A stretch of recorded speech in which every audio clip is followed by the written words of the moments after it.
Can I just make this general point, Jim, as we get started? And this isn't even my primary takeaway, but I'm going to make the point anyway. 6, 7, 8, 9. 0 for 14, 6 Ks. 6, 7, 8, 9. 0 for 14, 6 Ks. Padres fall to the Dodgers. I don't know if anyone realized this. Shohei Ohtani pitched tonight. Who? Which is just, I don't know if you've recognized that, Jim, but he hits and pitches, and he did that tonight for the Dodgers. The Padres actually had their most success, arguably, against Ohtani there in the first inning, but the Dodgers overcome some slim deficits. Dylan Cease, we'll get into that. That'll be the better part of the next hour, obviously, as the Padres fall, I think, a season-high 4 games back in the NOS. So make your way in, subscribe. A lot to react to. Dodgers take game 1. They have dominated this season series so far. They are 3-1 against San Diego. Subscribe. Year-round content for baseball fans. Smash the like button. Follow us on X at John Schaefer, at Jim Russell SD. Thank you for the super chats. If you want to support our work, if you want to see your comment on screen, if you have a question or a comment, or you just want to control the direction of the conversation, click the $ below the chat box. If you want to become a member, click the join button down below. More of the same, Jim. They've lost 5 of 7 to these division foes. LA and Arizona, they're falling further back in the NL West. And it's concerning. It's not a 10 on a scale of 1 to 10.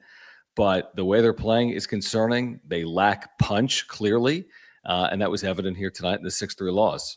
What they lack is that, like, big comeback feeling. Like, they just don't have that like they had last year, where at any moment they put a 4 spot on the board. Like, they're just not capable of doing that when they're trailing in games. Like, okay, have they done it a couple times this year? Probably. Yep. Off the top of my head, maybe a couple. But they lack that identity that we saw all last year, which was they're never out of it. They go down 6-2, game's over. I mean, no shot. Like, I'm sorry, no shot. Especially with the bottom half of their lineup. It's pathetic. So, yeah, this has been officially a bad stretch of games. I know some people might have been arguing that they've been playing good baseball of late. It's like, guys, come on. They've lost 4 or 5 here. They've lost 2 straight series. If they lose this series, it's a 3rd straight series that they have lost to division opponents. And they will be, at best 4 games back, 5 games back of the division if they lose this series. 5 if they lose this series. 5 if they lose this series. So, I mean, how can you define this stretch of games as being a good stretch that they're playing in? I mean, you had freaking Gavin Sheets and Manny Machado telling me on Wednesday that they've been playing really good baseball. Okay. No, you haven't. It's not. It's like, just to your point, it's like I like seeing Tatis with the multi-hit games. But, like, that's the expectation. Like, we shouldn't be, like, applauding Fernando Tatis Jr. for coming back to life. He has to come back to life. Like, that's not, like, a moment to celebrate. If he didn't come back to life, they'd be dead on arrival. I mean, you need Fernando Tatis Jr. He had 2 hits, thankfully, including one off Ohtani in this game. They put together one really impressive inning. They made Ohtani work. He threw 28 pitches. It's what you wanted to see. They scored a run. They did what they were supposed to do in that spot.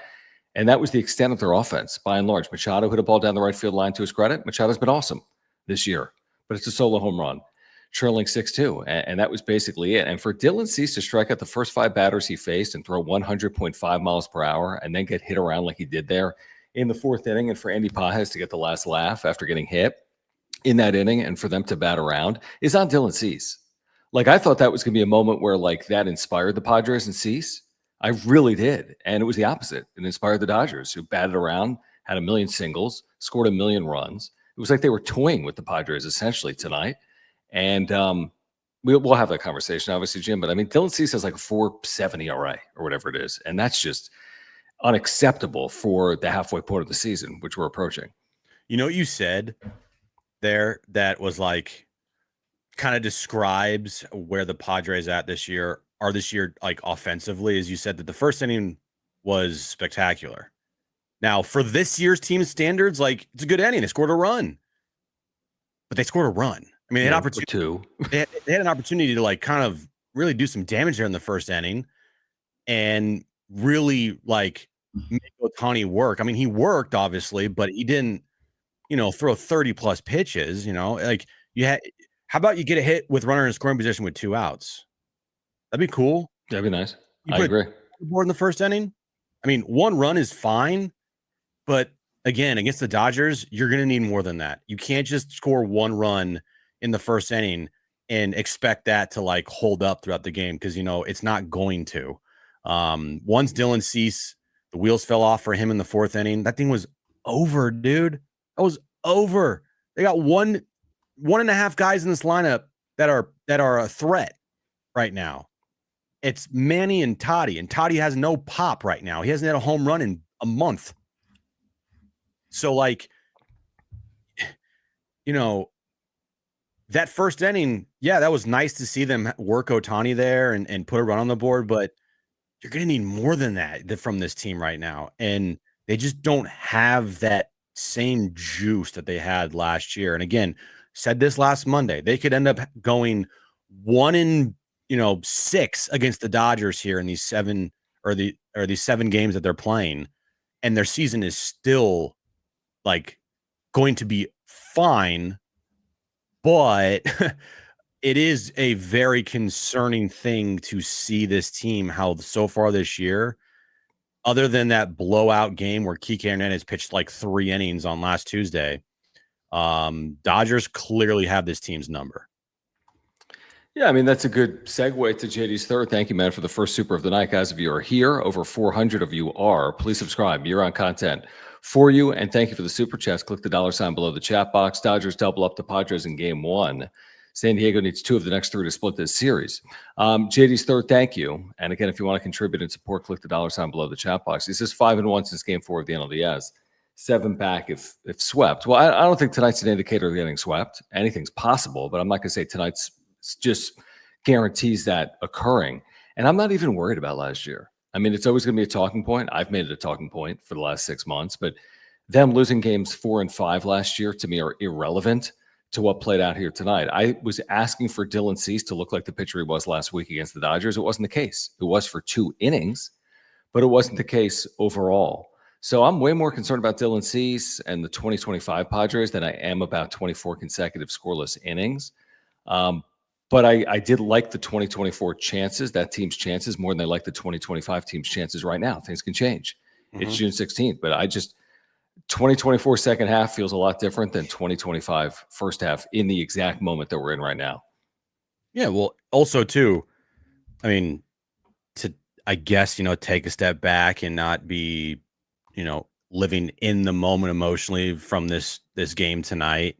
They were 50-50 last year. Yep. And if I'm not mistaken, around this point in last season, how many games under 500 were they? At one point, it was 3 or 4 when they were in Philadelphia, which is right about now.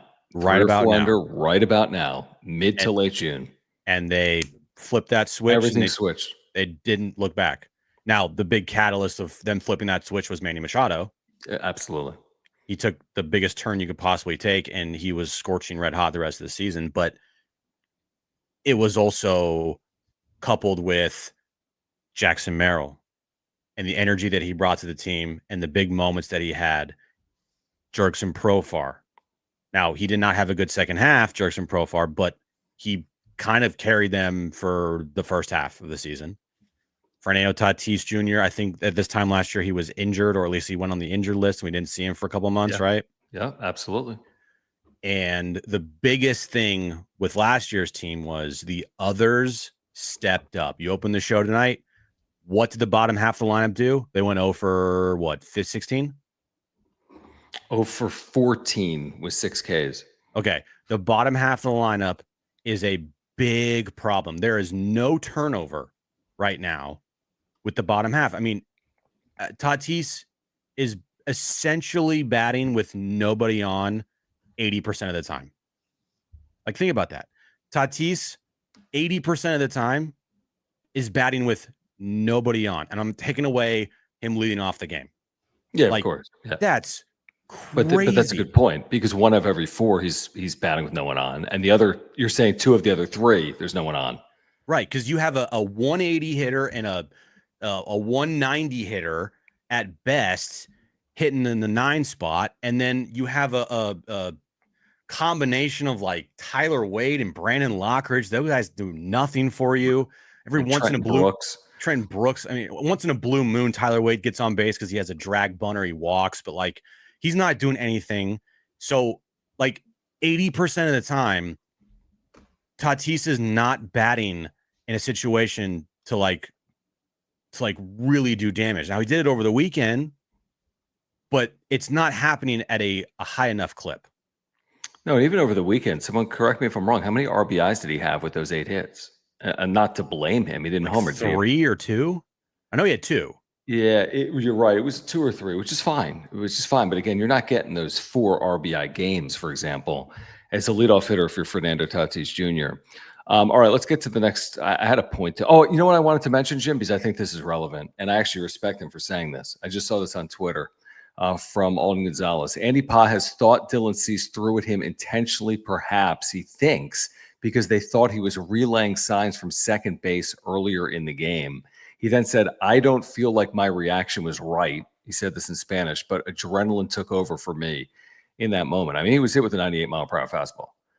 So, and he reacted accordingly. He was not hit intentionally, and he just said that. In a one-run game with a man at first, you are not hitting anyone intentionally. He was hit, and he was hit hard, but he was not hit intentionally. He had a reaction. It happens. Anyone would be pissed getting hit by a 98-mile-per-hour fastball.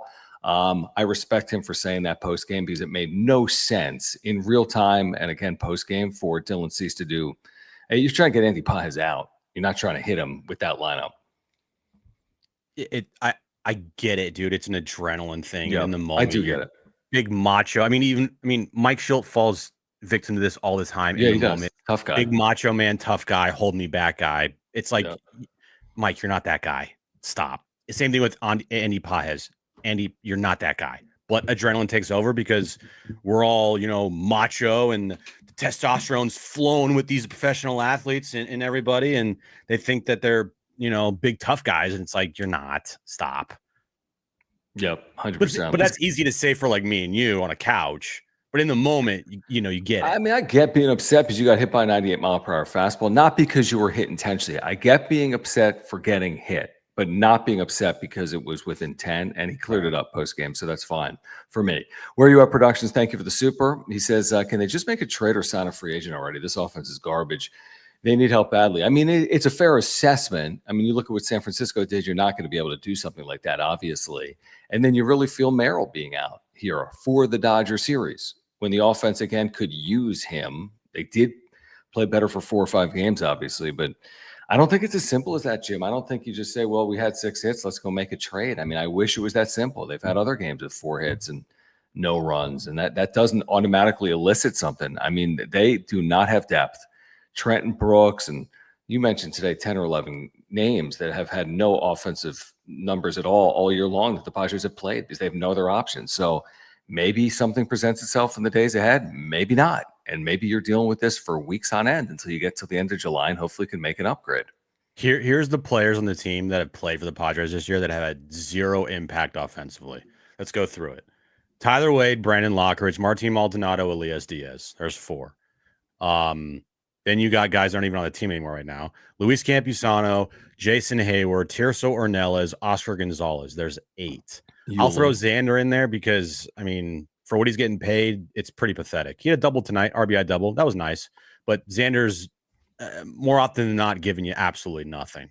Jose Gurriel. Gurriel for sure. There's 10 dudes right there that offensively, I mean, that's bad. And last year it was like every other dude, like every one of the others contributed in a big way. Okay, Ben. Yeah, because Martin Maldonado. Did you watch his at-bats tonight? Holy shit, man. Yeah, a blind squirrel finds a nut every once in a while. That's Martin Maldonado with home. Let me just say this, because Ben, I knew he's doing this just to egg us on. And Ben knows it. He's got a 520 OPS. I'm all for a catcher having a less than average OPS. Most in baseball do, but 520 is too low. Like, you got to find there's a happy medium. You don't have to have Cal Raleigh on your team, but you got to have someone better than Martin Maldonado. Connor right? Joe, Do there's we all 11. agree? Oh, for sure. So it's not good enough. And by the way, these catchers aren't so elite defensively that it makes up for this offensive ineptitude. It is true they've run into a couple of balls. Diaz yesterday had 6 total bases. It's true. He doubled and homered yesterday. But their combined OPS is under 600. You got to be right 650. Bro, that's not asking for a lot. How many times this year have we seen Martin Maldonado and Elias Diaz just flat out drop balls? Like they're not hard. They just are drop. Like they just like drop the baseball on a pitch. It's kind of crazy. What are the metrics? Can someone look this up seriously?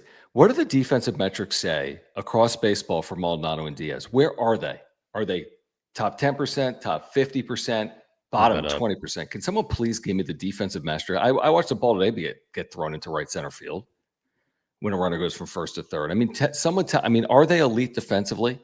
Because when I watch it, it doesn't feel as if they're elite defensively. But someone give me the numbers to support their defensive prowess or ineptitude. Because, again, you better have the freaking best defensive catchers in baseball to support a 500 OPS is what I would say. All right, so I'm on Fangraphs right now. Look this up. Look that up. Dylan, thank you for the super. He says, hindsight's 2020, but crazy to think what we could have gotten for Cease, Arise, and King last offseason, along with the money saved. I'm not willing to go this far right now. This team's 7 games over 500. They're still positioned where they could absolutely make the postseason. They haven't played well, obviously, here recently. They're 4 games under 500 since 14-3. Hindsight is always 2020, to your point. Let's see where they're sitting at the deadline. There's no guarantee these players finish the year here. I think they will. I think they're so pot committed.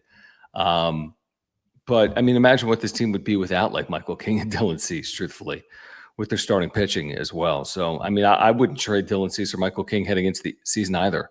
I'm glad they've went for it, and now let's see what happens over the next 3+ months. You looking those numbers up? I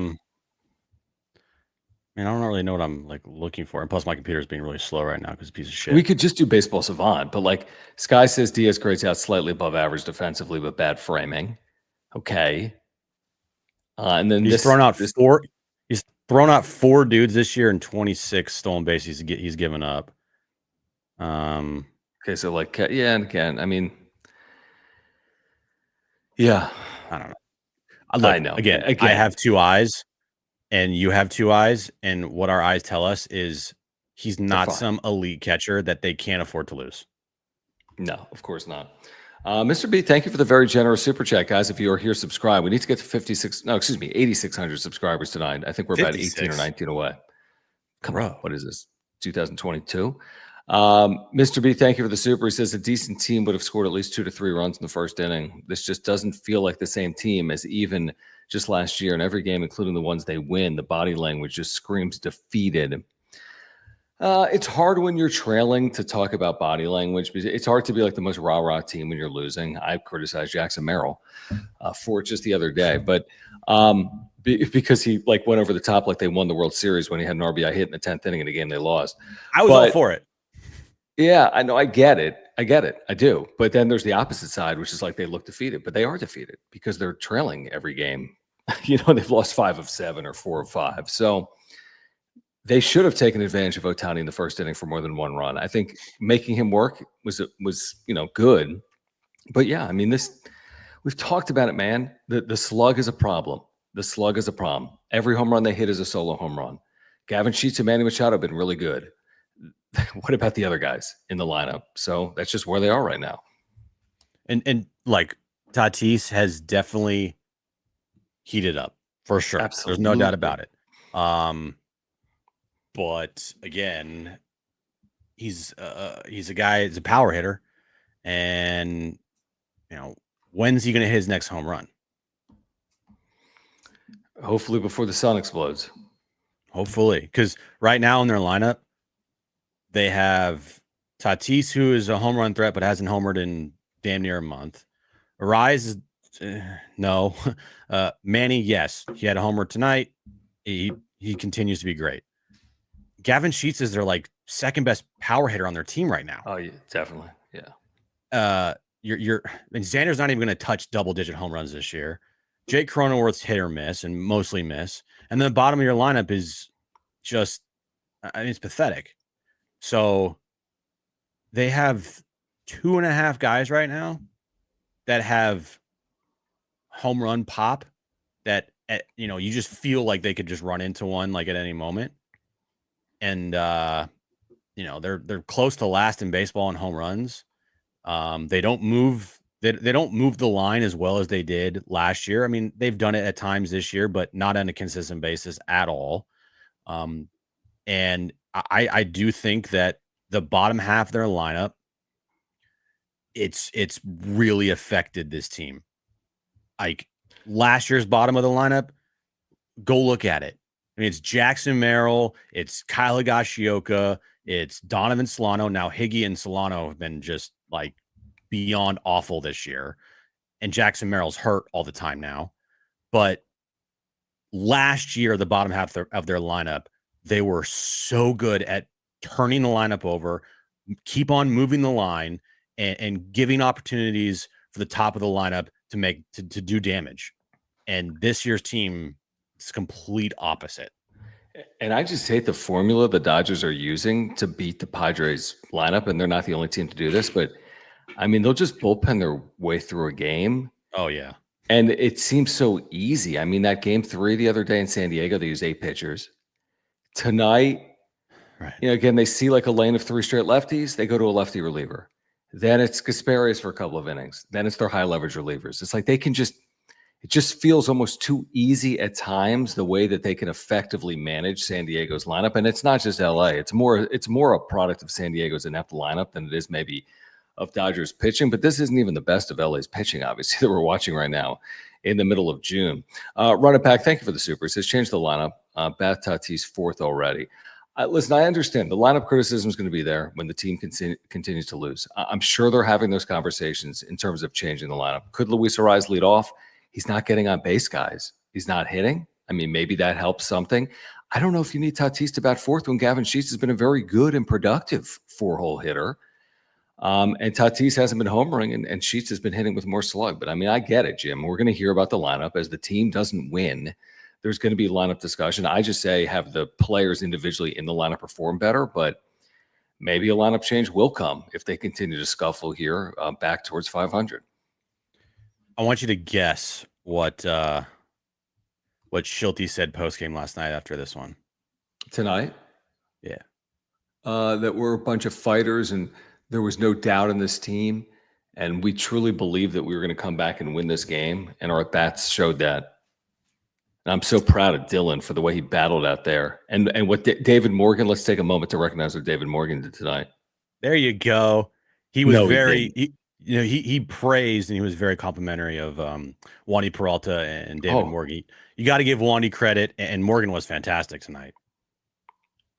Yeah, I don't care, truthfully. Dude, did you, side note, because I saw this and I was like, holy shit.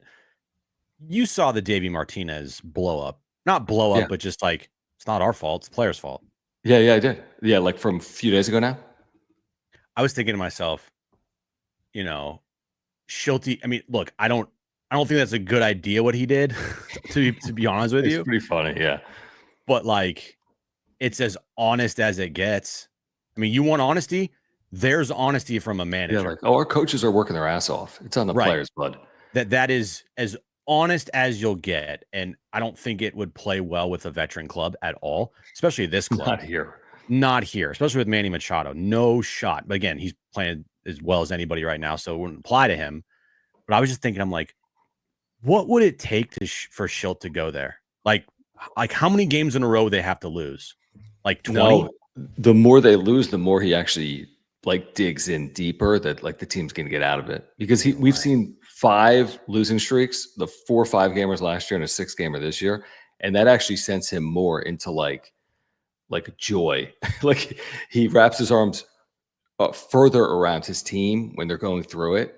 So, I mean, it would take this team losing like 15 in a row or like 15 of 16 for him to go freaking ballistic, in my opinion, on his team. I don't see it. Actually, I don't even see it. I think he would just go down with the ship before he went ballistic on his team. Yeah, I think the only way he would even come close to what Davey Martinez did was if they lost, like you said, 15 or 16 in a row. I say 20. I say it's an even number. Just get to 20 straight losses, and you might get Schilt blow up on his team publicly to the media. But like other than that, I was like, oh my God. Yeah. All right, let's get back to some of these super chats, guys. If you are here, please subscribe. 18 subscribers away from 8,600. We need your help. Padres fall to the Dodgers tonight, 6-3 at Dodger Stadium in front of a sellout. There was nobody in the upper deck. Sellout at Dodger Stadium. It did feel like a playoff game because people were there when the game started. Brian, thank you. He says Padres will be 500 sooner than we think. I don't know. I'm not convinced of that. I don't know. I mean, I don't think it's some crazy angle or hot take. I mean, I see it a lot on social media. This team is, tanking, season's over. I see it in the chat. I mean, they're 7 up. You could lose 2 of the next 3, be 6 up. You're coming home. I don't think they're going to be a 500 team, truthfully, anytime soon. It's a possibility, but I hope not. They're 4 under since 14-3, but I don't see them sinking to 500, but I could be wrong. Yeah, their hot start has given them wiggle room up to this point. But you're right, Brian. If they don't play well here the next month until or I guess 3 weeks until the All-Star break, yeah, you could be staring down the barrel of around a 500 team. But again, I am not going to say we got some made. I mean, this team has problems. No doubt about it. They have some really big problems. But I'm not going to say it's like DEFCON 1 if they end up getting back to 500. Because what I still have to see is the example. Right. Because what I still have to see is a Shilty managed team in the second half not play well. Like that's what I need to see. And if that didn't happen, if this team in the second half doesn't play well, then okay, all for the future references about Shilty second half Shilty, those will go away. But until I see it otherwise, Shilt's teams historically in the second half play really good baseball. And until they don't play good baseball. Yeah, until they don't play good baseball in the second half under Mike Schilt. That's why I'm not going to say it's the end of the world right now. It sucks. You hate it. You don't want. I mean, the Dodgers own the Padres right now. It's not even close. And frankly, they've always owned them, except for 2022 in the postseason. But like, it is not fire AJ Preller time. It's not like send everybody to the moon. It's not trade Dylan Cease, even though that conversation might come up here sooner rather than later. It's still, hey, can you weather this storm? Get Dylan Cease back, or not Dylan Cease, get Michael King back whenever. I have no idea. Get you Darvish back and get Jackson Merrill healthy and get some guys rolling here. But yeah, no doubt about it. It sucks right now. Yeah, and you can't. The problem is, and we do it, I do it, Padres fans certainly do it. You can't compare the Padres to the Dodgers right now. We can play the comp game in the postseason when they're playing each other and see what happens. But like, I can't compare a lineup with Ohtani, Betts, Freeman, Hernandez, Smith, even Conforto, who I know is struggling, or Tommy Edman. Like, you just can't compare these lineups right now. And it doesn't mean the Padres aren't going to be a playoff team. It's just to compare these teams right now is probably truthfully unfair to the Padres. Guys, we'll get back to the conversation. I know Mark is in the chat or has been in the chat tonight. He's upset, like a lot of Padres fans are, with the performance tonight from San Diego. But if you've got insurance needs, you know where to turn, and that is Mark Nimitz at Farmers Insurance. We've been doing business with Mark for years. He's been the title sponsor of this channel since it launched 4 years ago. I've got 3 insurance policies through Mark. Homeowners, life, and earthquake. He does auto as well, though. If you've got an insurance need, let Mark take care of you. He's going to save you time and money. He's a great insurance agent. That's what separates him, his service and communication. I had to file a claim a couple of years ago. He took care of everything.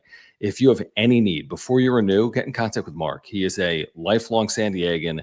He is a lifelong Padres fan, and he is a great insurance agent. You can take that from us. So please support Mark if you support this channel. If you have an insurance need, click the link in the description down below. Get free quotes online. Call Mark. He'll talk to you about the Padres. He'll talk to you about saving money on your insurance as well. And thank you, Mark, as always, for your longtime support as the title sponsor of the Wrap-Up Show.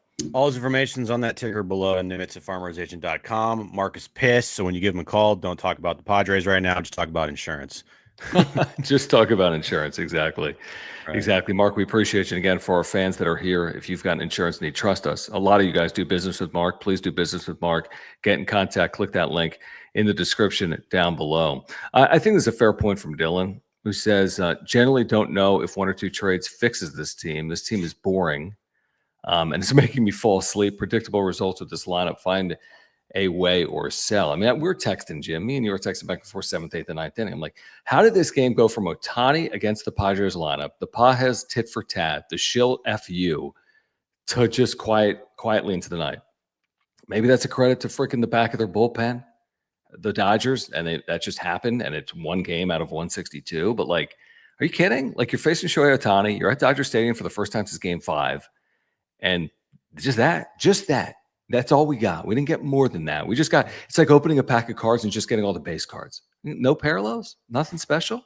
Oh, nothing. Ripping pack references now. I see you. We didn't get shit. We didn't get a freaking refractor. We didn't get anything. Didn't shiny. get a kaboom. Didn't get a 1-of-1. Dude, Jokic I would have kaboom. taken out a $4.99 tonight with the Padres. Seriously, give me something, man. It's because 5 through 9 in the lineup is automatic outs. True. So, like, that's a big factor. That's 2 innings right there of just nothing. And then when you get to the top of the lineup, they're not going to always, 1, 2, 3 aren't going to always just get things going all the time. They need help too. So there you go. There's a 1, 2, 3 innings. So now you got 3 straight innings of just nothing. And that's what happened at the end of this game. It was 3 straight innings of absolutely nothing because your 5 through 9 are all automatic outs. And your 1 through 4 are going to need some help. And they don't get in any of it from the middle to the bottom of your lineup. JD's third, thank you for the super, guys. If you're here, subscribe. If you're here, thank you for the supers. We'll get to all of them tonight. Dodgers over the Padres in Game 1 at Dodger Stadium, 6-3. I says Schultz said he's liking what the team is doing now. Okay, well, he's lying to you, Padres fans. Yeah, and I hate the silver lining stuff. Yeah, I just do. I need to see it. I need to hear it. I need to hear it. Let me find it. I mean, we can watch it back, obviously, at Padres.tv. It's just we started this stream right after the game ended because we wanted to connect with fans. Sometimes we wait 15 or 20 minutes. I thought tonight, let's just start. I mean, the game started at 7:10. There's no need to go on at 11 p.m. Of course he said that, Jim. What else is he going to say? He doesn't like what the team is doing right now? We've never heard him say that. You've lost 4 of 5, and you've lost, I don't know, whatever. It's showing. Yeah, exactly. I guarantee it's accurate. There's no way he said something else. No, I just want to hear it because actually, you know what? I don't want to hear it because every time I hear Schultz do that and say those things, it makes me fucking cringe. Yeah, he just goes like above and beyond. It's just too much. Sometimes you just got to be like, listen, like we're not playing well. I put that on me, and we're going to overcome this. We're dealing with an injury to Jackson Merrill, but our lineup is too good to play like this for this long. Again, the lineup hasn't. They actually had a couple of games against against the Diamondbacks and the Dodgers where they looked, proficient. And then there's a night like tonight. JD's 2 errors tonight, by the way. How is this a good game from the Padres' perspective? Yeah. I mean, come on. The second error, the freaking Xander throw, like, come on, man. Clean it up. You throw one in the center field. Ball in center field. Come on. You got to be clean. We said that a week ago against the Dodgers. They committed like 5 miscues. They weren't all errors. It cost them a game in a 1-run game. And tonight, again, who should be the more motivated team? You just fucking lost a series up there last October. The bulk of this team. How can you not be the more motivated team? It's June. Dodgers are telling you it's just June. It doesn't matter. It's a random series. This doesn't mean anything. You should be treating this thing like it's a postseason series is what you should be doing. What we've learned so far, this from JD's third, is that the Dodgers can sustain their pitching injuries. They have the depth and reinforcements. We have 0 depth, 0. I mean, listen, at the end of the day, we're looking up, Jim. The Dodgers are 44-29, and they are without crazy amount of innings in their rotation. I mean, a ridiculous number of innings with Sasaki and Snell and Glass now. And you tell me, I'm missing like 5. Gonsolin, whatever else, Kershaw. Sasaki. Yeah. So, and they're 44-29. So that doesn't bode extremely well for the second half of the year when presumably there's some amount of health that they have in the second half of the year that they don't have in the first half of the year. Well, you know why they can sustain those injuries? Because they have Because they have like a unlimited historic resources. offense. Yeah, and they have unlimited resources and a historic offense. And I mean, I mean, you hate to see it, Padres fan, but like Dave Roberts is a damn good manager. You know, he lost the title of choking with last year's postseason run. Yeah. Because, Like, and again, who do we have to thank for that? Unfortunately, San Diego Padres. Yeah, I mean, with the 2-1 lead, you could have that could have been like a death knell. Truthfully, that's a glass door moment. What happens if the Dodgers lose that series to Dave Roberts? Yeah, everything that what Dave Roberts was labeled as a manager, all the bad stuff, it went away with the World Series run last year. Because I mean, I'd say it, he managed beautifully. You know, I mean, Mike Schultz severely got outmanaged in that series. Mike Schultz always got outmanaged in the postseason. And Dave Roberts just kind of silenced his critics and haters, unfortunately. There were some bad moments in that series well before games 4 and 5 from the Padres, including in game 1. No Mama, thank you for the super says, is there really any hope even with the trade? Yes. I mean, it's June 16th.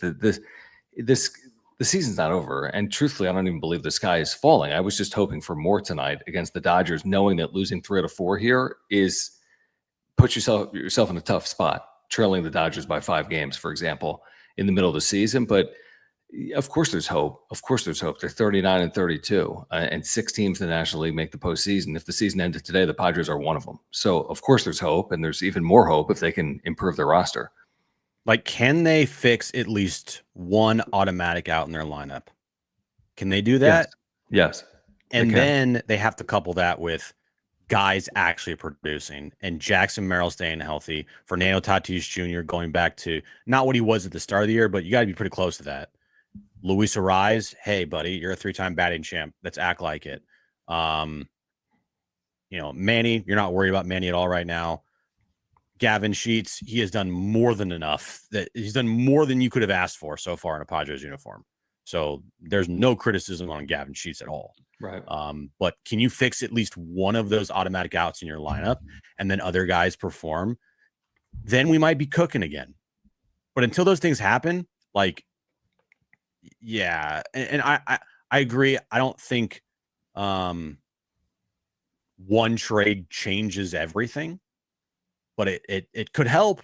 And if you fixed a black hole in your lineup and an automatic out with a trade, that helps, right? You know, and absolutely. So, what is this team hitting with men in scoring position, by the way? And where does it compare with the rest of baseball? 1 for 8 tonight with men in scoring position. Why do you look it up, John? I'm guessing it's middle of the pack because I don't know where to look it up right now, truthfully, nor do I care. But I'm telling you, no, it's not middle of the pack. What? It's worse, right? It's fine. 17th, 18th, 19th. I'm thinking maybe 20th. 20th? I don't know. Someone tell us, put in the chat. Sunriser, thank you for the super. He says, just joined in. For whatever my problem is, these losses seem okay and feel we will be all right, and hoping AJ does his magic for the bottom 3 in the lineup. The top 5, 6 will be just fine to where we need to get to. I mean, that's the glass half full way to look at it. But here's what I would say, Sunriser, and you're a loyal supporter, and I appreciate the comments. We appreciate you weighing in with the super chats. Here's what I would say. What scares me is that 14 and 3 is so far beyond the horizon right now, that start. Like, that's so distant that can they recapture that? Will we see the team play at that level? And I'm not even saying in a winning percentage. Will there be another 10-game stretch, Jim, where they're playing like that, all cylinder baseball, where they go 8-2 or 9-1, 6-0, 7-0 over a week? I don't know the answer to that. I mean, it seems possible. It's a long year. They still have roughly 90 games to play. It just feels like 14 and 3. I don't recognize the 14 and 3 team with the team that I'm watching right now. My guess is they don't put together another 14 and 3 stretch this year. No, probably not 14 and 3.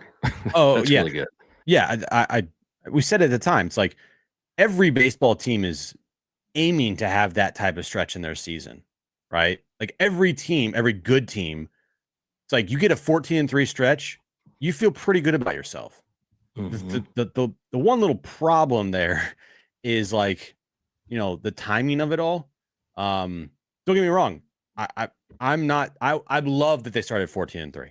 Everybody loved that they started 14-3. Finally get out to a hot start. But then you have like to back it up with still playing some consistent baseball. Because once or if they get to 500 here, you've given it all away. And it's just so disheartening. I'd much rather have a 14-3 stretch either like in the later half of your season or right leading into October. That's the best time to have a stretch like that. But I'm not going to complain that it was at the start of their season, because a lot of teams this year, I would bet, don't have a 14-3 stretch. Maybe a couple, but no, most of them. And also, there's two ways to do it, like we've talked about. If you start 3-14 and get to 500, you feel a lot different about your season than if you start 14-3 and end up at 500. You could have 250-50 teams, but if one started 3-14 and the other started 14-3, Atlanta's the perfect example. I suck right now, but if they dug out of it and got back to 500, you would feel like they got a shot to make the postseason or even make a run. Where if San Diego comes back to 500, be like, wow, they gave that all away. That's start. BM, thank you for the super. He says Xander's contract death knell to lineup for years. It's impacting it. Again, this is the difference between the Padres and the Dodgers. Like, you can't overcome misspending $300 million if you're San Diego, where the Dodgers can absolutely overcome misspending money. And it is a part of the problem. And we talked about in the offseason. They could only address so much. They got Nick Pivetta. They didn't get a left fielder. They didn't get a catcher. And this is where we are. Yeah, that Xander contract is going to be hurting this team for a long time. Yeah, absolutely. It's one thing if you had that big contract and he was actually performing, because then he's actually performing, and that's great for the team. But you couple the large contract with him just completely falling off a cliff. I mean, completely falling off a cliff. This guy has zero pop. Zero. I would make a bet right now in Vegas he doesn't reach double-digit home runs. What are the home runs he hit? He hit one with like top spin of Colorado that had no business getting out. He hit one off of a reliever against the Giants at home after he had like an awful stretch, that 2-game series. Supply building, like in the corner. Yeah, he like 8 RBIs in like 5 games, and we're all like, holy shit. He's back. Right. And like won at the start of the year. How do you play every day? And you're hitting 5th in the lineup of a season? That's crazy. Does anyone have gum? Thank you for the Superman. Thanks for hanging out. He says, Dodger fan that enjoys your show. Appreciate that. You probably hate the question, but where do you look at the deadline for help in left field / anywhere? Duran. Oh, like what are the possibilities? We've thrown around actually a lot of names. Jaron Duran's probably the biggest pipe dream, or like the biggest like star hanging out there. I don't know how they pull that off, truthfully. Nor if the Red Sox will be motivated to move him. We'll find out. But there's those mid-tier names like in Anaheim with Taylor Ward, Luis Robert with the White Sox. We've thrown around other names, obviously, over the last month. And they'll try to upgrade left field. The question is how successful will they be? What caliber of left fielder can they add? They can add an average one, a better than average one, or a really good one. And the question is, what can they land? And by the way, with the Red Sox now getting rid of Devers, I don't think that was a sign that they're ready to sell, because the way they were speaking today after the Devers trade, they really feel like they feel like they're awesome. Like, yeah. Even though it's a bunch of bullshit when you trade away your best hitter. But I mean, they've won 6, 7 in a row. They're 2 games now over 500.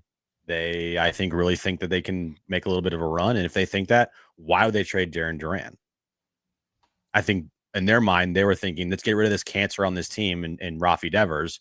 And at the deadline, we'll see where we're at, and then maybe we'll buy. So Devers could be off the table. Luis Robert, to me, that's turning into like a hard no on that one. You're just like, I mean, the guys, yeah. When you look at his numbers, they're worse than Xander's by like a lot. And Xander's had an awful season. Yeah. So you put him in this lineup. OPS plus is horrific. Yeah, you put him in this lineup, you're like, nope. Yeah, why did we add someone worse to the lineup? That wasn't the point. Right.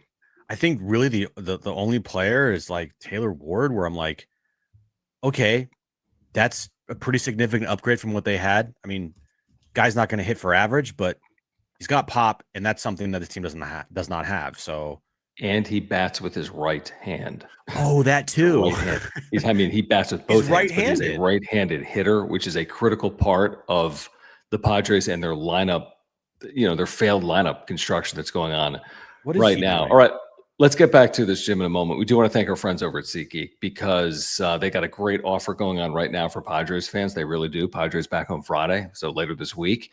And with our promo code that we've hooked you guys up with, you can get $20 off your first order of $50 or more. Just use promo code PADSWRAP, PADSWRAP. That's $20 off your first purchase. Just use the promo code PADSWRAP, PADSWRAP. Make sure you click the link in the description, download the app, have the code automatically added to your account. You can use it later. We do want to thank our friends over at SeatGeek, Padres and Royals coming up Friday night. And you can get in to, let's say, the 300 level for less than $60 per ticket. That includes fees. Then take $20 off your order as well with the promo code PADSWRAP. Yeah, and the great thing is that SeatGeek is MLB's official ticket marketplace. So everything right when you buy is fully guaranteed and instantly fulfilled in your account after purchase. Just use our promo code PADSWRAP, PADSWRAP at checkout, and you get $20 off your first SeatGeek order of $50 or more. All right, let's get back to it. Padres fall to the Dodgers. Please subscribe to this channel, and thank you for your support with the super chats. Just click the $sign below the chat box. We need to get to Dylan Cease, by the way, and have a handful of minute conversation on Cease. And maybe someone will with one of these supers. But Alex says just a little accountability from Schilt, and the team would be nice. We're all watching the same game. Oh, accountability from Schilt and the team would be nice. I get you. We're all watching the same game. Yeah, it's not their style. I mean, listen, that was more the Melvin style, and he was basically shown the door by Padres fans and the organization. Schilt's been the opposite of Bob Melvin publicly in terms of the accountability. And it's worked with his team in the clubhouse and with the results overall. They've played well over 500 since Mike Schilt took over. But me and Jim tend to agree with you, Alex, that sometimes it wears thin. The good news for the Padres is they've been able to play well enough over the last 2 years that he can, quote unquote, get away with it because it's worked. But it'll run real thin if they don't play well and, fall back to 500 or worse. Mm-hmm. I've said this. Schilt, when they win, man, it's great. It's great. When they win, love Mike Schilt. When they lose, he's damn near impossible to listen to. It's like nails on a chalkboard. I said this multiple times. I cannot listen to Mike Schilt after losses like tonight because he's going to glaze over the fact that they did not play good. Like, what? Now, it's worked in a year and a half because last year's team was really good. This year's team right now, still over 500. So, they're a good team. They're just not playing good baseball right now. And they have a bunch of holes. But, we know the drill. You're never going to get the Mike Schilt that people want, especially after losses. You're never going to get that. So, just be prepared after nights like tonight and losing streaks and bad stretches to be, just don't listen to them. Just don't listen to Mike Schilt. When they lose or they lose 4 or 5 or they lose 6 in a row or they've played, under 500 baseball for the last month plus, just don't listen to Mike Schilt. It'll just piss you off as a Padres fan because it pisses me off. And I just cover the team. It's like, the Mike Schilt is insufferable to listen to when they lose. When they win, it's great. And that's why I said he better win games. Because if he doesn't win games, the act that he throws out there to the media, it's an act, completely an act. It's just not gonna hit. And this is, the good news is, they have stability with their coaching staff. So, it's not like his job's in jeopardy this year. No. Golf last year. He's a good manager. I think it's a good thing. I was going to say, I think it's a good thing they have the stability. You don't need Fernando Tatis Jr. to have 10 managers. You don't need Manny Machado to have 7 managers. You need a 4-year window, a 5-year window where you could just have the same voice. And hopefully they're in that period right now, even if that voice sometimes is cringe. Vector, thank you for the super. He says, team with meh offense and 2 aces out feels lost.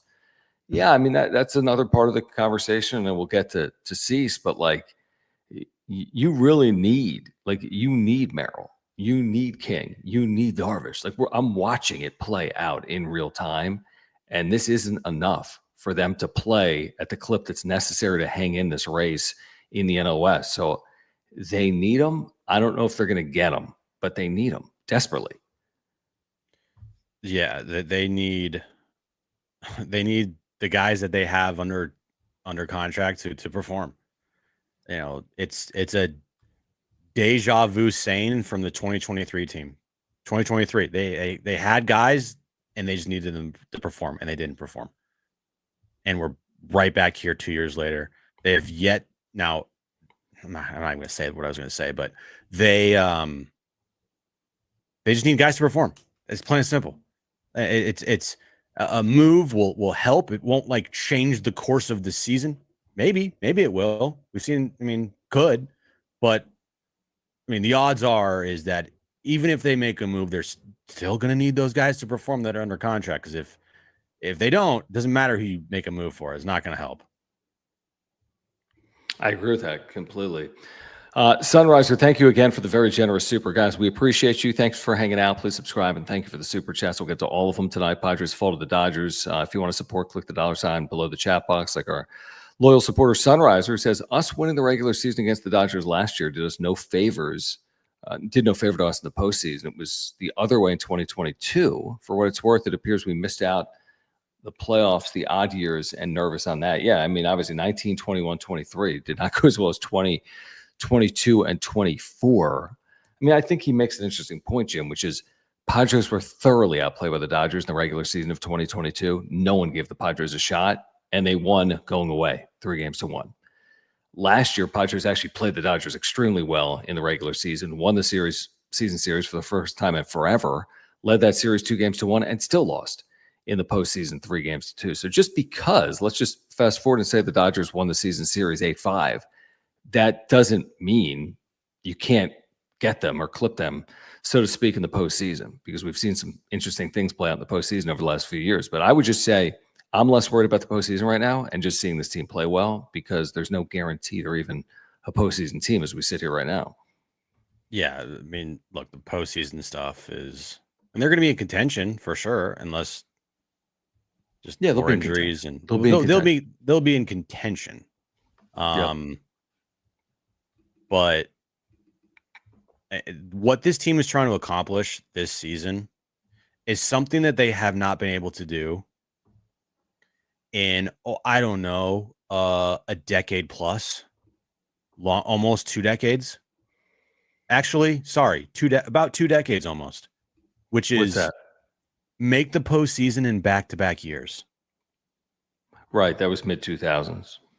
Yeah, so it was 05. It was 05, 06, and then 07. We all know the stupid 163 in Colorado. Yep. Matt Holliday never touched home plate. But yeah, they have not made the postseason in back-to-back years in just about 2 decades. And they've only made the postseason in back-to-back years, I don't know, 1 time in the history of the franchise. So, like, they're trying to do something that's like basically never been done in franchise history before, other than 1 other time. And I mean, that's just, when you put it in perspective like that, you're like, whoa, okay. Yeah, that's a good point. It's a good point. I mean, yeah, again, but the interesting thing is the expectation from the fan base is it starts with getting to the postseason. Like right now, that's great. Basically, but you basically have to, because I think you're at a point where it's like, I think a lot of people are probably fed up with the idea of even getting to the postseason and not getting to a World Series or an NLCS. Is like, you got Manny Machado for a decade. Not really. What's this, his 7th year? But you get my point. Like, how many more chances do you get with prime vintage Manny? And the answer is not going to be a ton. Hopefully a few more where he can look like this, but there's no guarantee he's going to look like this even in like 2 years.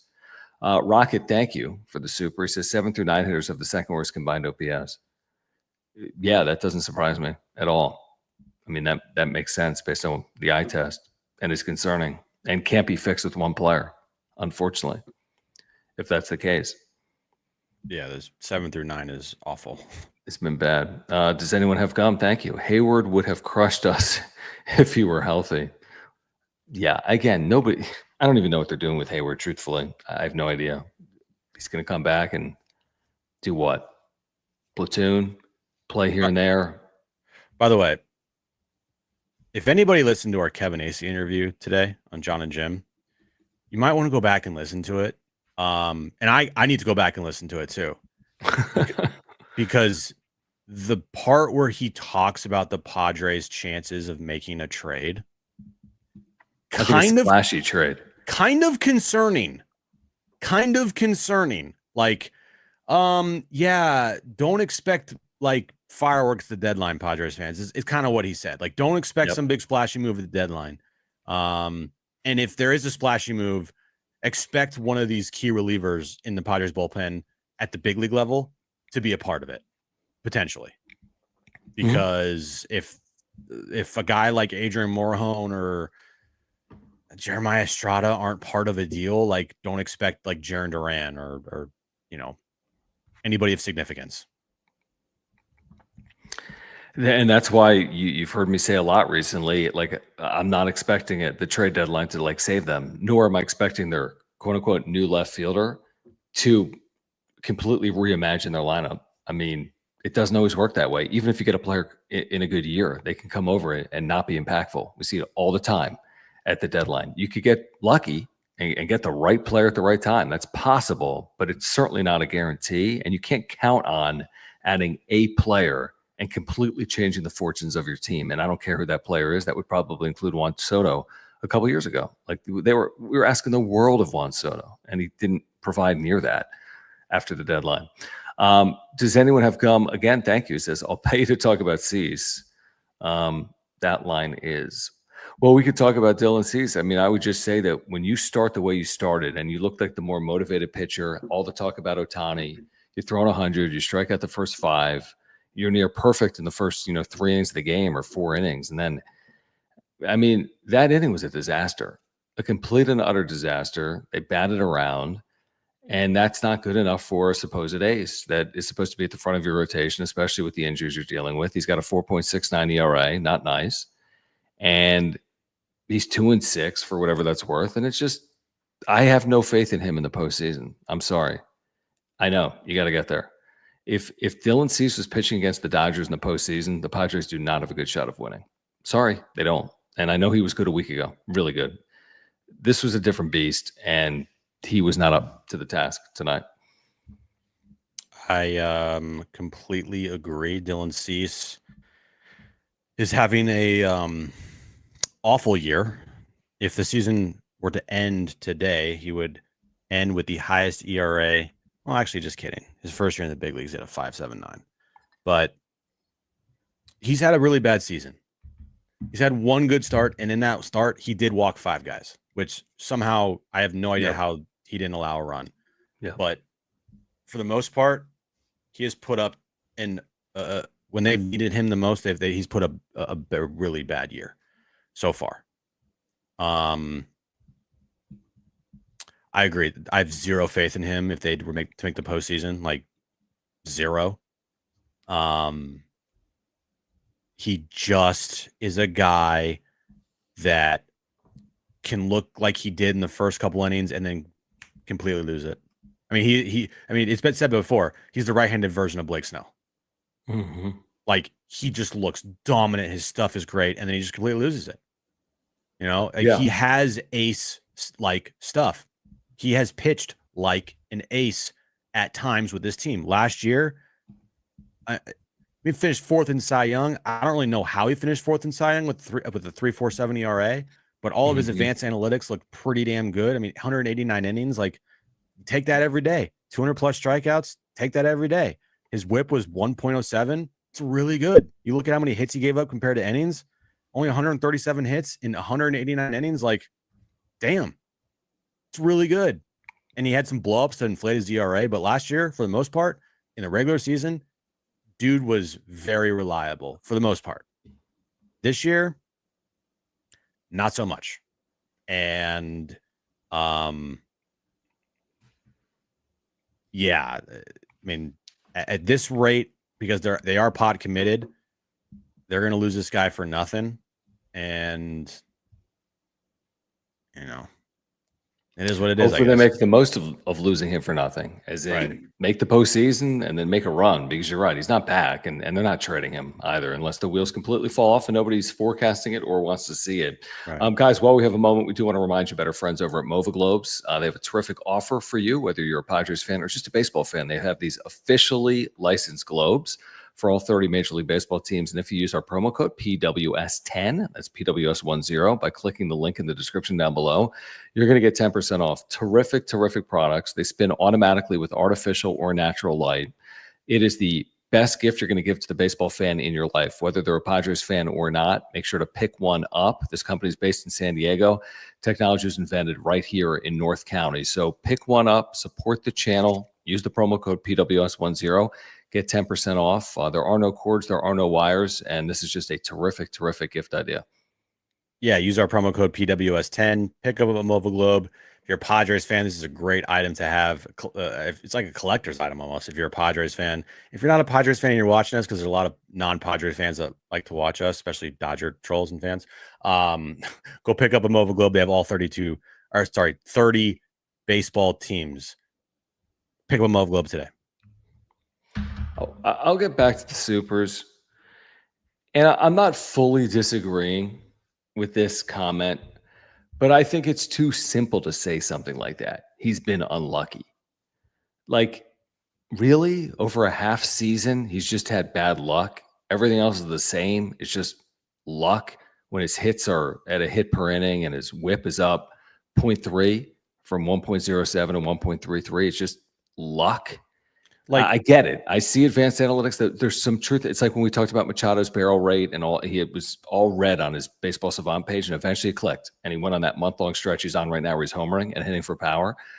But to me, that's oversimplification. Like, I think there's something that's different between Cease last year, what we saw, and this year. And I don't think it just can be explained away by expected ERA and luck.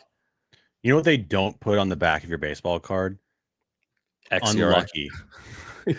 They don't go his 2025 season and then they put a little asterisk. They say unlucky or like 2024 lucky. Like they just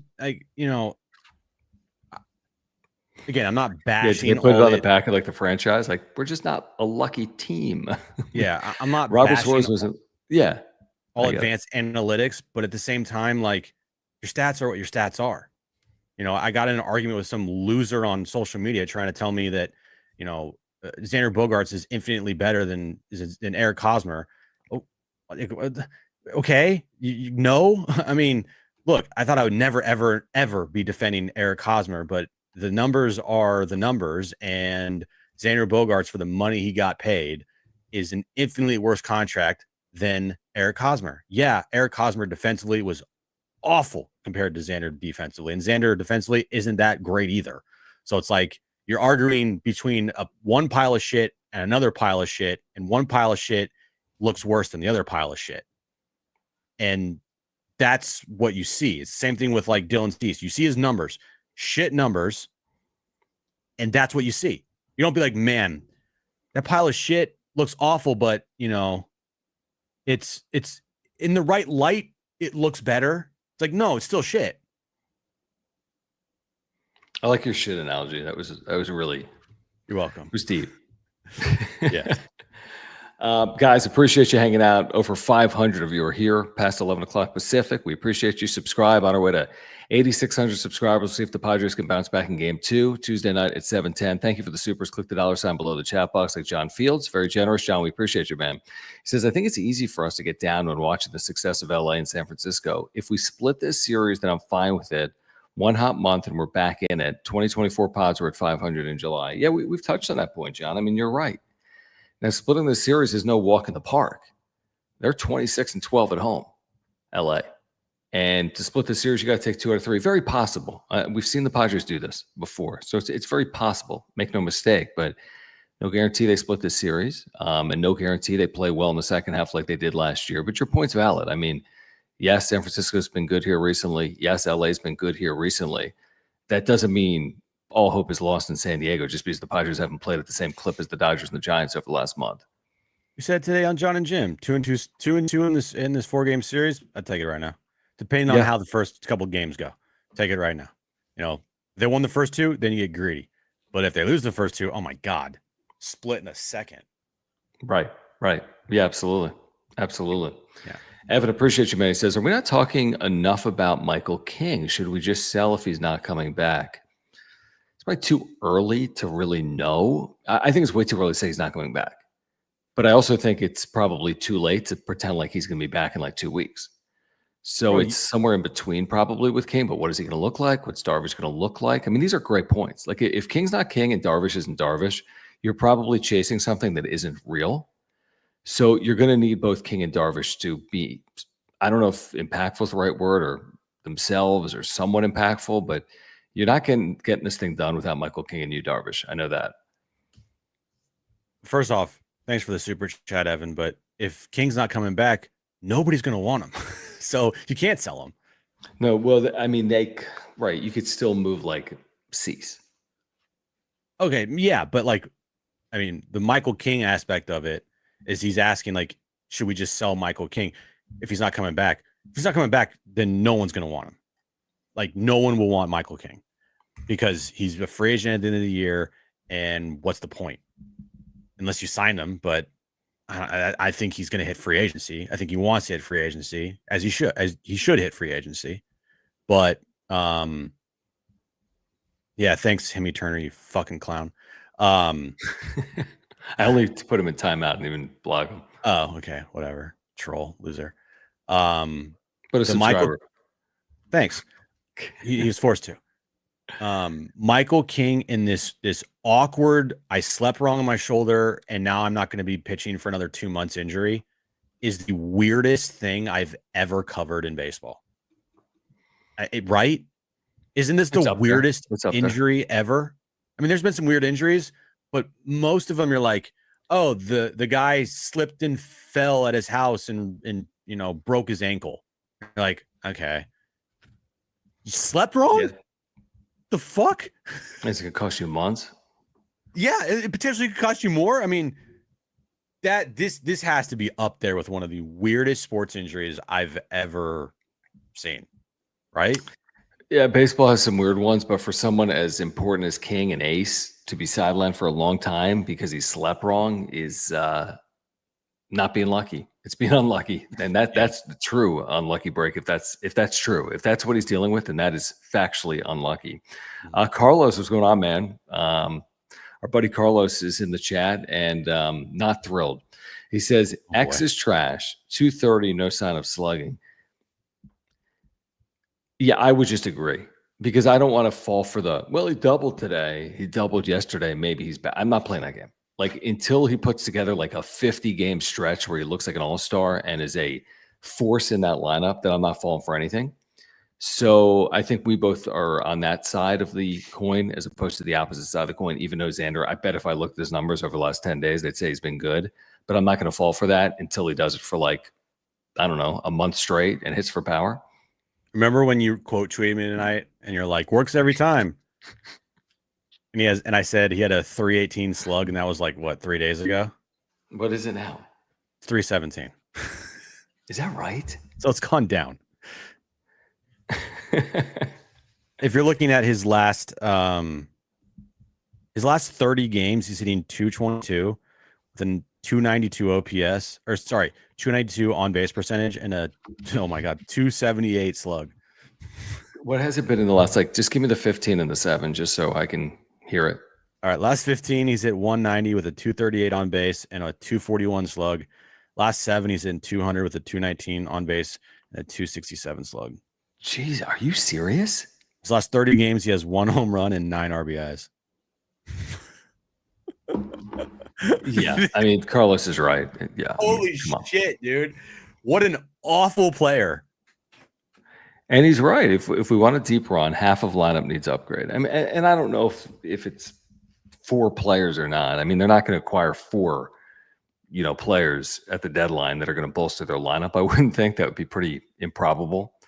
And you never know with the baseball postseason, if you make it, things do happen. But yeah, I mean, to feel good about your chances, they need to make improvements. I mean, everyone feels the same way. Everyone. Me, Jim, Carlos, whomever else. They got to make improvements to feel good about making a postseason run, is how we feel June 16th, until proven otherwise. Dude, those numbers are insane. He is so bad. We know. We're here for you, man. We know. We know. We gotcha. Did I skip a suit? What super do we skip? I don't know. You're the Superman. I skipped this one from Carlos. He says, like I said, this isn't a playoff team. Half of the lineup is useless. No health, pitching consistency. I hate Cease. Will never forgive his October pitching. I mean, his postseason numbers have been bad. I mean, I get it, dude. It's not it's too early to say it's not a playoff team, Carlos, and he agrees with that. It's too early to say that. It's possible. He might be right, but it's too early. Way too early. I get it. If you're a Padres fan, I mean, the longer we get away from 2024 without this team winning a World Series or even getting close to a World Series, I think the more upset you will be getting as a Padres fan at certain players like Dylan Cease and the entire offense, because it does feel, especially watching this team right now, and again, we're not too far removed from 2024. There's still a lot of time, right? But say we get to 2028 and this team still hasn't even made a World Series yet, or an LCS, or they're not even close, and they have not won 93 games. It's like, wow, that 2024 team, that's the best shot. Or we're just going to feel like hamsters in a wheel. Here we go again. Same optimism, same adversity, same failures, same good but not great, same Lucy pulls the football away, same Giants, same Dodgers. You know what I mean? It's just I just mean with all same until you prove it otherwise. I just mean with up 2-1 on the Dodgers at home, game 4. Your team at that time is probably one of the most complete teams in franchise history. Felt like, other than 98, because 98 team actually made a World Series. And by the way, just to pause, because I've seen a lot of this in social media too. Kevin Towers is the best general manager in franchise history. Sorry, end of discussion. Back to my point. Yeah, it feels like 2024. Man, that team was. I felt might have been their best shot. Who knows? I mean, the thing with. Here's the thing: the book's not written on AJ Preller fully. It could get worse. It could get better, but it's not fully written. And hey, hold on. We know, AJ Preller's got 10 more years as the general manager of this team. Right. I know. It's not fully written yet. Things change for better or worse. They rarely stay the same. I mean, they could completely nosedive, or they could, I don't know, be better than they were in 2024. Your point's valid right now, but again, it feels bad right now because of the way they're playing. But they're still 39-32, and we just don't know what's going to happen from here on out. But so I get the pessimism in general from Padres fans. I do. Before we get to Underdog, John. Yeah. I just want to say to Himmy Turner in the chat right now. Himmy Turner, I see you in the chat being a troll. Bye-bye. Eat shit. All right, continue. Underdog Fantasy, use promo code PODSWRAP, PADSWRAP, get a 50% deposit match up to $1,000 and a free gimme pick. You can play across sports. So, for example, maybe you're into the Connecticut Sun Indiana Fever game tomorrow. Okay, I'm in. I am. Yeah, we're in. So Caitlin Clark's gonna score 21.5 points or more. Paige Backers, now she's playing for Dallas, but she's gonna score 18.5 points, right? Then let's find the Padres game. Can you find me Angel Reese, please? Find me Angel. Oh no, never mind. It doesn't have certain bets. Never mind. Just kidding. Hold on, I can find it. Yeah, but it doesn't have missed first shot or. It might. Let's just take unders. I don't know. We'll take lower than 11.5 points. How about that? There you go. And then let's load up on the Padres, although that typically doesn't work for us. And why don't we just go all in on the Padres? Like home run for Toddy, home run for Xander, home run for. Okay, if all that happens, that's a lot. But we're getting $3,500. If that happens, now you can flex it, which means you don't even have to get it all right, and we're still getting $1,750 potentially. So it couldn't be easier. It couldn't be simpler, and you can win tons of money with Underdog. I mean, tons of money. We've had some huge hits on this app. So click the link in the description down below. Use the promo code PADSWRAP, PADSWRAP. Get the deposit match. Get the free gimme pick as well with our friends at Underdog. Yeah, there's the QR code right there. Scan the QR code, download the Underdog Fantasy app, play all of the plays that we have tonight. Just $10 wins you $3,500. That's simple. Perfect. Use our promo code PADSWRAP, PADSWRAP. I'm getting a pair of shorts that we're giving away. I know how we're doing it because you said you were going to have a big plan in place. I totally forgot. Promotion. Hold on. Oh, I knew this would happen. I knew it would happen. And John knew it was going to happen too. We were so distracted at the end of last night's stream, or after the last night's stream, and then today I just completely forgot. All right, Padres City Connect shorts. Thanks to our buddies over at. Okay.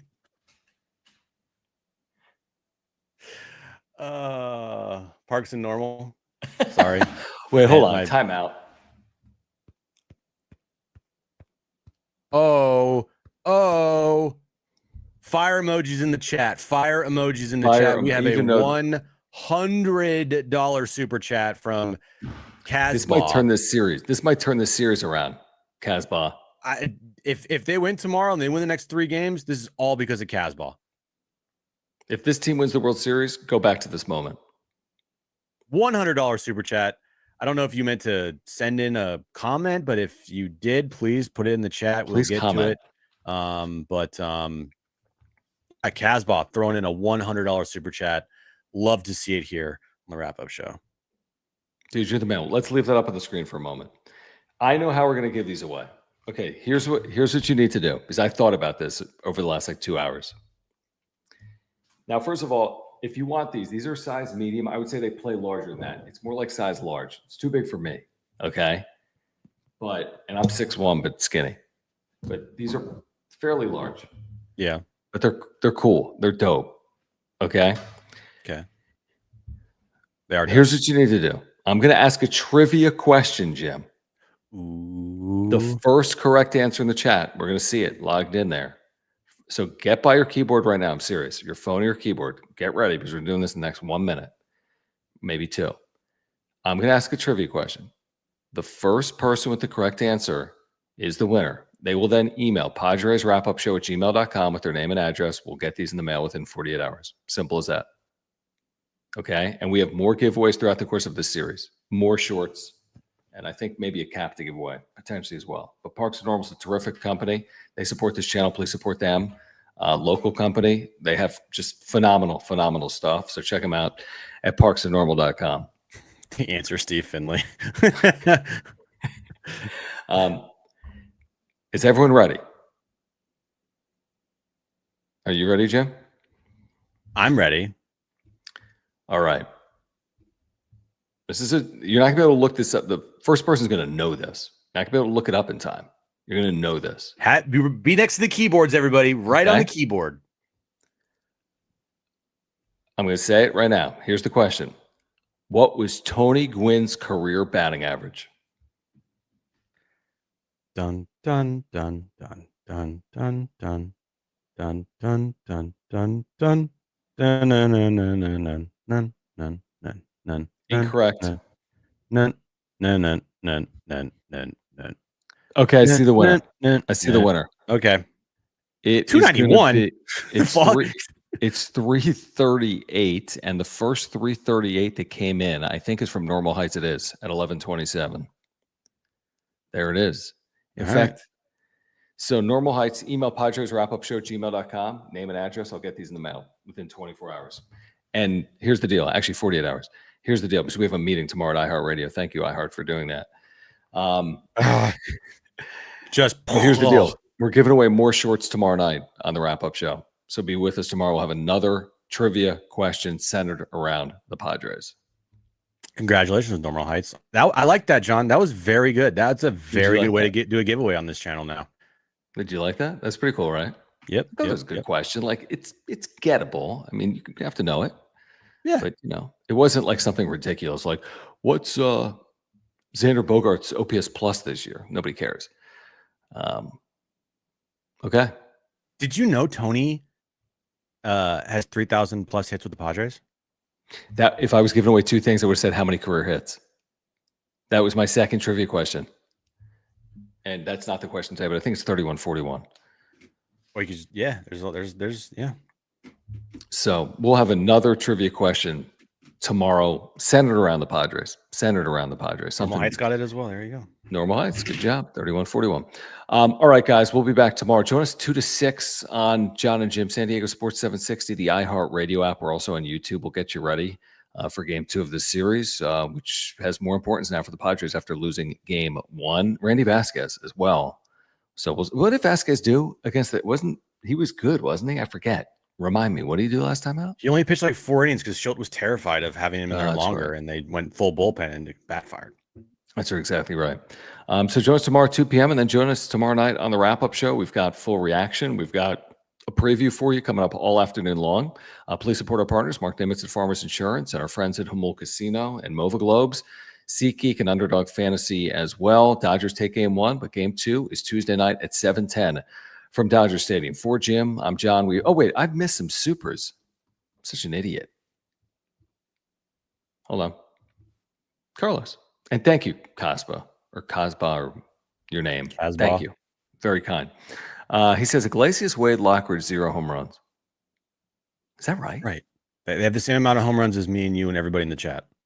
Carlos, John, and Jim have equaled Iglesias, Wade, and Lockridge. Correct. Except we haven't puked. But Correct. Carlos has. Yes.